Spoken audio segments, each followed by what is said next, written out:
Um bom dia a todos, sejam todos muito bem-vindos. O meu nome é Thaís, sou trabalhadora da equipe do Evangelho no Lar da Casa e eu convido a todos, aqueles que tiverem o seu Evangelho segundo o Espiritismo, que nos acompanhem, para que nós possamos fazer uma breve leitura de um trecho do Evangelho segundo o Espiritismo e conversar um pouquinho sobre a importância da prática do Evangelho no Lar. Comecemos com a nossa prece. Eu convido a todos para que nós fechemos os nossos olhos, elevemos o nosso pensamento a Deus, para que estejamos nesse momento todos unidos em pensamento, em sentimento. Imaginemos nesse momento a figura serena, doce do nosso Mestre Jesus, no nosso lar, onde quer que nós estejamos, a nos estender as suas mãos e a inundar de luz o ambiente em que nos encontramos, todos aqueles que conosco convivem nesse momento. E nós te agradecemos, Mestre, pela oportunidade desse momento de comunhão contigo. Te agradecemos por tudo que nos chega nessa encarnação, por todos aqueles que conosco convivem. E te pedimos que juntamente aos teus trabalhadores, aos nossos mentores, nosso anjo guardião, nós possamos ter o entendimento necessário das palavras do teu Evangelho. Que assim seja. Comecemos com a nossa leitura. Ela se encontra no capítulo 5, Bem-aventurados os aflitos. É o item 19, o mal e o remédio. Eu vou começar a leitura, e essa é uma leitura que ela começa com muitas perguntas. É um texto que eu convido a todos para que terminem de ler, que façam a leitura posteriormente.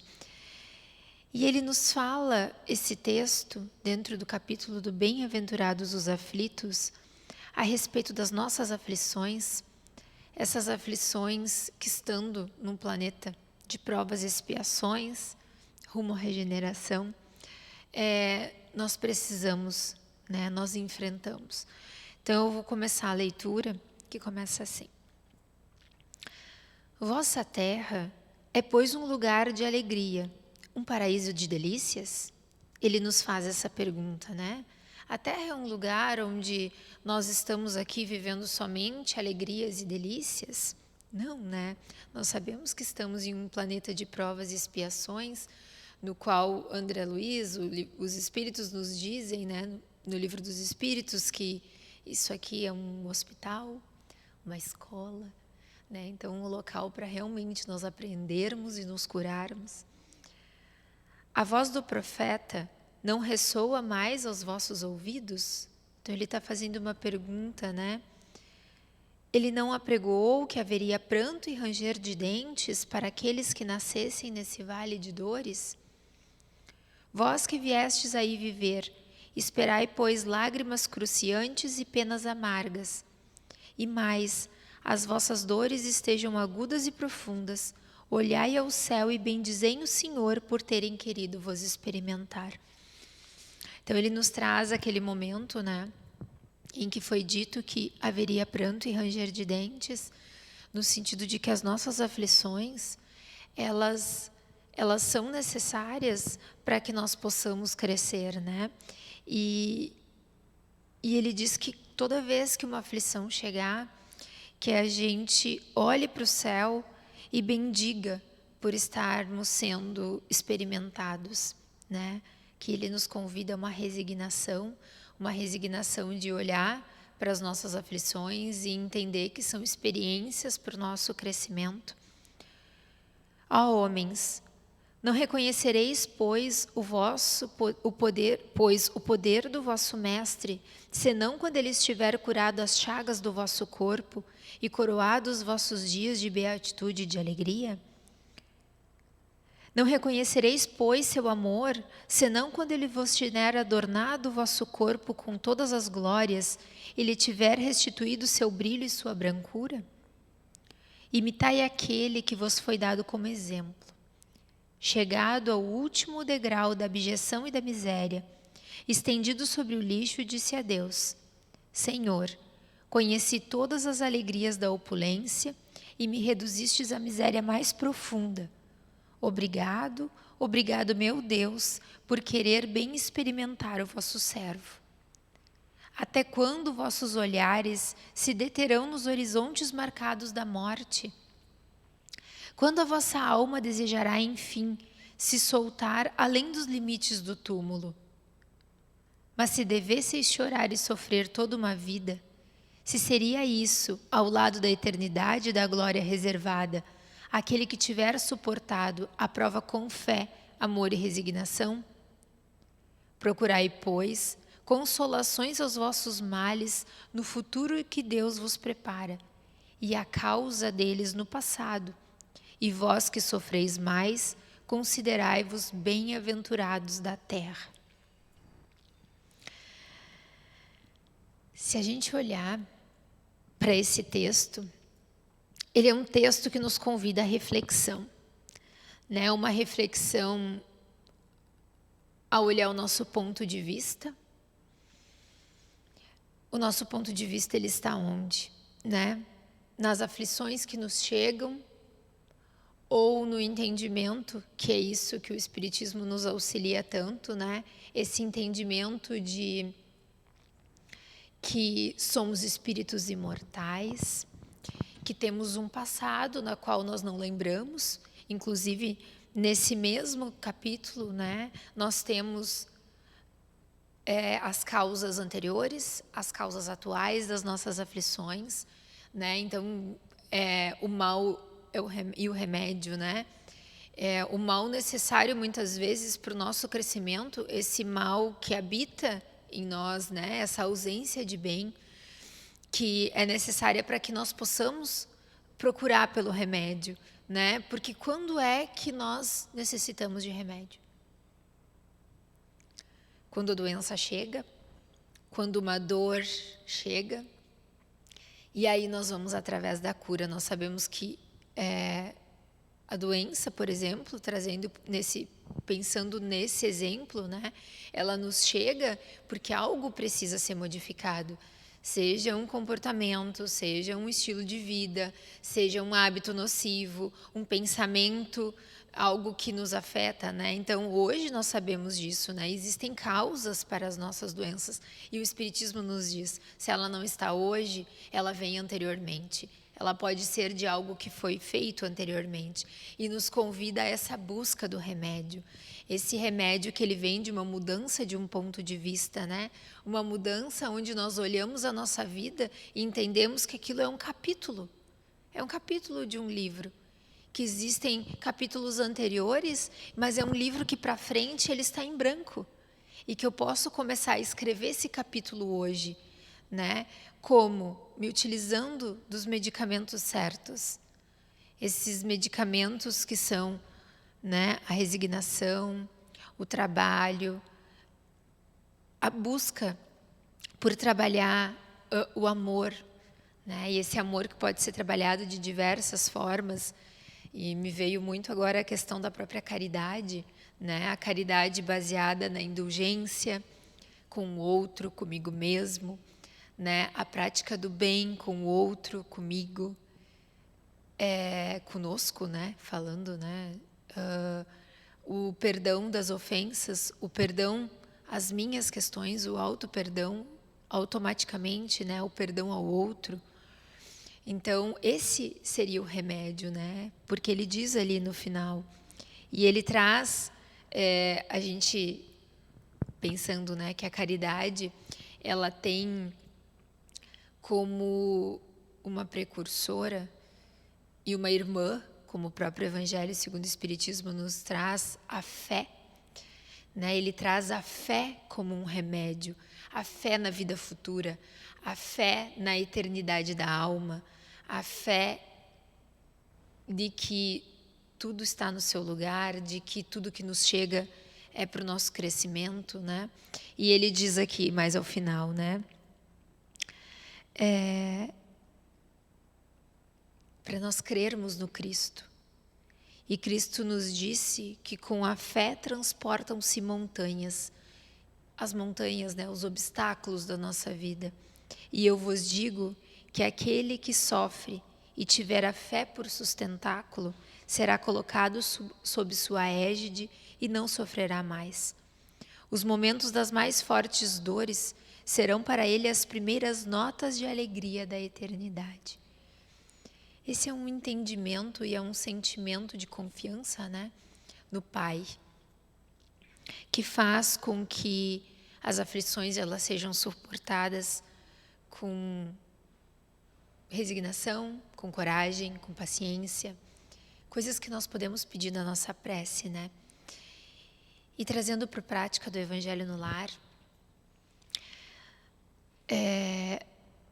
pensemos no Evangelho como um alimento para a alma, como um medicamento para a nossa alma, para o nosso espírito, para o nosso corpo físico, né? Porque nós sabemos que melhorando o nosso espírito, a melhora, o crescimento, ele nos traz, né, a melhora para as nossas questões todas em geral.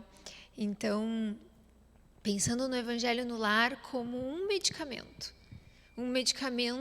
no qual ele pode ser prescrito para ser tomado uma vez por semana, num horário específico, porque assim como um medicamento, nós temos hora, né? O Evangelho no Lar, a espiritualidade nos aconselha a marcarmos um horário para tomarmos esse medicamento, no qual toda a família é beneficiada, toda a família, a água fluidificada é um medicamento, né? Para todos nós. E essa água ela pode ser fluidificada durante o Evangelho no Lar. Esse medicamento que ele vai direto aos nossos corações, né? No qual nós somos auxiliados, nos auxilia no nosso processo de cura. Esse medicamento que, se a gente tomar muitas vezes errado, no sentido de eu não tomo o medicamento, né? E que foi prescrito, um medicamento necessário para a minha recuperação. Então, eu tenho esse medicamento à disposição, ele está ali, na minha casa. E eu posso tomar e auxiliar no meu processo de evolução, no meu processo de entendimento, na minha mudança do meu ponto de vista, ou eu posso não me utilizar dessa ferramenta e adiar, né? A gente sabe que existem várias ferramentas hoje, né, para que o nosso crescimento espiritual, para o nosso avanço como espíritos nessa eternidade e essa evolução ela é para todos, sem exceção. Então, de alguma forma, nós vamos fazer, e aí entra aquela história, né, pelo amor ou pela dor, e nós temos a escolha de pegarmos esse medicamento, e mesmo que nesse momento seja um momento em que a aflição, nós não estamos em momentos, nós temos momentos de calmaria e temos momentos de mais aflições. Nós podemos fortalecer o nosso corpo para enfrentar momentos que vierem, estarmos com a fé por sustentáculo, com a coragem abastecida, com a paciência trabalhada, ou então, se nós estamos em um momento de aflição, pegarmos esse medicamento, o Evangelho no Lar, que nos traz o apoio da espiritualidade, a melhora do nosso ambiente doméstico energeticamente, o entendimento, um momento de comunhão no qual a espiritualidade nos auxilia para que esse medicamento ele seja tomado e ele faça mais, né, um efeito no nosso entendimento maior, porque nós vamos estar sendo intuídos pela espiritualidade, né? Inclusive, tem uma passagem no livro Jesus no Lar e o Evangelho no Coração, que ele diz do Evangelho no Lar, né, como um medicamento importante. E daí ele fala, felizmente, ou seja, que bom, né, podemos marcar em nosso lar um tete-a-tete amoroso com Jesus. uma conversa particular, na qual podem participar familiares, parentes e quem mais quiser se achegar. E ele fala que é um medicamento importante para a nossa alma.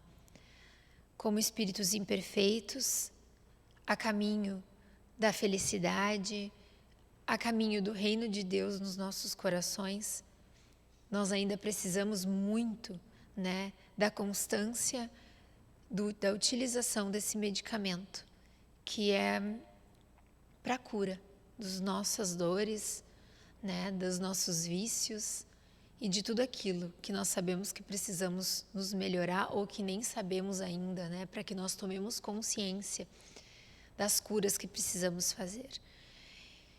Então, esse entendimento de que as nossas aflições, de que essas dores são muitas vezes o remédio que a nossa alma precisa, para que nós tomemos consciência, para que nós despertemos, né? Despertador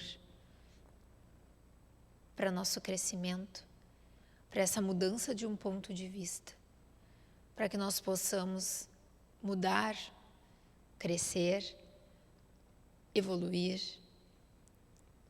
e cada vez mais saborearmos da paz do dever cumprido, da paz de entendimento, de sentimento, dessa vivência do Evangelho, dessa comunhão com o Cristo, com Deus.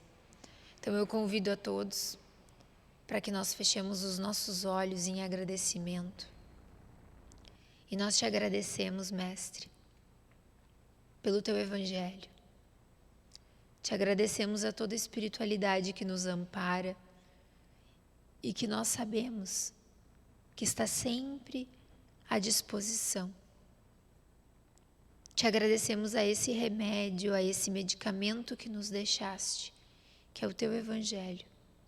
E nós te pedimos todo o auxílio para que tenhamos a coragem, a paciência, a resignação, para que nós possamos a cada dia que acordamos, entendermos cada vez mais das tuas palavras, para que nós possamos cada vez mais sentirmos da tua paz, do teu amor. Agradecidos que estamos, porque sabemos que somos amparados e que somos auxiliados o tempo todo. Nós encerramos o nosso Evangelho no lar de hoje. Que assim seja.